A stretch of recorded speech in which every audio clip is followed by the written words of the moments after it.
Assalamualaikum warahmatullahi wabarakatuh. Alhamdulillah. Allahumma salli ala nabiyyil hashimi Muhammadin wa ala alihi wasallim taslima. Kawan-kawan sekalian, kemarin kita sudah memperbincangkan kesediaan untuk bersikap mengaku salah. Mengaku salah itu enggak ngotot, enggak egois, sayalah yang benar. Tidak memaksakan diri, punya sayalah yang paling benar. Punya sayalah yang paling baik. Kesediaan untuk mengaku salah, meskipun sebetulnya bisa jadi kita belum tentu salah. Kawan-kawan yang saya hormati, sebelum perbincangan ini dilanjutkan, mohon bantuannya untuk subscribe, like, dan membagikan kepada kawan-kawan yang lain. Seperti yang sudah kita bincangkan kemarin, kesediaan mengaku salah itu merupakan awal dari perbaikan kehidupan kita ke depan.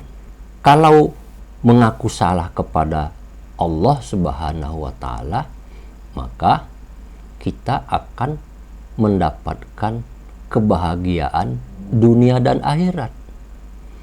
Kita mendapatkan pengampunan, kita akan mendapatkan perlindungan, rezeki, kesehatan dari Allah Subhanahu wa Ta'ala. Sedangkan mengaku salah kepada lingkungan, maka kita akan menciptakan tatanan kehidupan di dunia yang nyaman, yang damai, yang aman. Itu kepentingan. Oleh sebab itu, setelah adanya pengakuan salah, kita harus mengucapkan, mengimplementasikan, menunjukkan secara nyata kita minta maaf dengan lingkungan terhadap kesalahan kita. Tidak cukup dengan hanya mengaku salah, tapi diam-diam saja. Mulutnya tidak digunakan. Kita harus bersedia secara jujur mengungkapkannya dalam kata-kata. Mas, saya mohon maaf ya. Yang tadi itu mungkin saya yang salah. Sekali lagi, ungkapan itu kalau disampaikan kepada orang yang lebih tinggi, lebih kuat, mempunyai kedudukan lebih dari kita, mungkin itu agak mudah. Tetapi kepada orang yang sederajat, satu level, apalagi kepada orang yang lebih rendah, itu sesuatu yang sulit sekali. Dan kalau kita bisa melakukannya, maka nilai diri kita bukan hanya di depan orang, bukan hanya dari lingkungan kita saja memberikan nilai yang baik, yang positif kepada kita, tetapi juga Allah Subhanahu wa Ta'ala menghitungnya secara tersendiri. Oh, ini hambaku yang rendah hati, ini hambaku yang halus budinya, dia bersedia untuk meminta maaf kepada orang lain. Padahal Allah tahu, bisa jadi yang benar kita. Tidak sedikit orang yang mengaku salah, orang yang meminta maaf, sesungguhnya dia yang benar. Dia yang berbuat baik sebetulnya. Cara pandang orang lain itulah cara pandang orang banyak yang mengakibatkan dia berbeda. Di dalam cara pandang Islam, suara mayoritas bukan mutlak pemilik kebenaran. Orang yang banyak belum tentu pemegang kebaikan. Bisa jadi hanya satu orang pemegang kebaikan dan kebenaran itu. Nabi dan Rasul ketika baru diturunkan oleh Allah Subhanahu wa Ta'ala, dicemoohkan oleh masyarakatnya. Nah, jadi orang yang bersedia meminta maaf kepada orang lain, justru nilainya menjadi tinggi, derajatnya diangkat oleh Allah Subhanahu wa Ta'ala. Itu antara lain yang bisa kita pahami dari Allah mengangkat derajat hambanya yang beriman dan berilmu pengetahuan. Orang yang beriman dan berilmu pengetahuan itu tidak segan-segan untuk mengakui kesalahan dan lalu meminta maaf.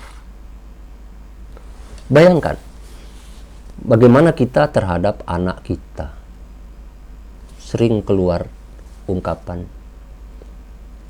saya ini sudah sejak dulu, tahu nggak? Maksudnya apa? Sudah sejak dulu begitu, dan itu sukses. Bener toh? Alah, duluan saya makan garam, tahu nggak? Ini anak baru kemarin. Loh, yang jadi pimpinan siapa? Saya kan pimpinannya. Sikap-sikap seperti itu, sikap yang tidak mau mengaku salah, menganggap dirinya paling benar, adalah sikap yang harus kita latihkan untuk diperbaiki. Bisa jadi orang lain yang benar, barangkali yang dilakukan orang lain itu yang baik. Terhadap itu maka tidak ada salahnya, tidak menurunkan derajat kita sesama manusia kalau kita yang meminta maaf. Allah akan memberikan nilainya yang baik, yang terpuji terhadap hambanya yang mau meminta maaf bagi sesama. Kawan-kawan sekalian, apabila sikap mau meminta maaf ini dijadikan sebagai tradisi, kebiasaan yang ikhlas di dalam kehidupan sehari-hari, maka hidup di lingkungan masyarakat, hidup di lingkungan budaya manapun itu menjadi nyaman. Saya umpamanya, saya kan orang Sumatera. Orang Sumatera itu temperamental. Ketika saya berada di lingkungan orang Jawa, enak saja. Ketika saat lain saya pindah ke lingkungan orang Betawi, no problem. Atau umpamanya saya bergaul dengan kawan-kawan dari Makassar, dari Maluku, dari Jayapura, dari Papua, atau bahkan dari luar negeri, dari manapun, apakah itu yang bule, yang kulitnya hitam, yang rambutnya keriting, sama saja hidup kita akan menjadi nyaman. Dan jangan lupa, hidup kita akan aman. Kenapa? Karena masing-masing lingkungan kita itu menjadi pelindung, menjadi bumper sebetulnya untuk kita sendiri. Kawan-kawan sekalian, dengan demikian bulan suci Ramadan ini benar-benar membawa hikmah bagi kehidupan kita kalau kita menggunakannya dengan sebaik-baiknya dan seoptimal mungkin. Jangan lupa 10 hari kedua disebut juga sebagai maghfirah. Fase Allah menurunkan pengampunannya kepada hamba yang berpuasa, yang itu terimplementasi ke dalam kehidupan hari-hari di lingkungan masyarakat, di lingkungan alam secara keseluruhan. Semoga kawan-kawan dan saya memperoleh hikmah itu pada bulan suci Ramadan ini. Terima kasih. Wassalamualaikum warahmatullahi wabarakatuh.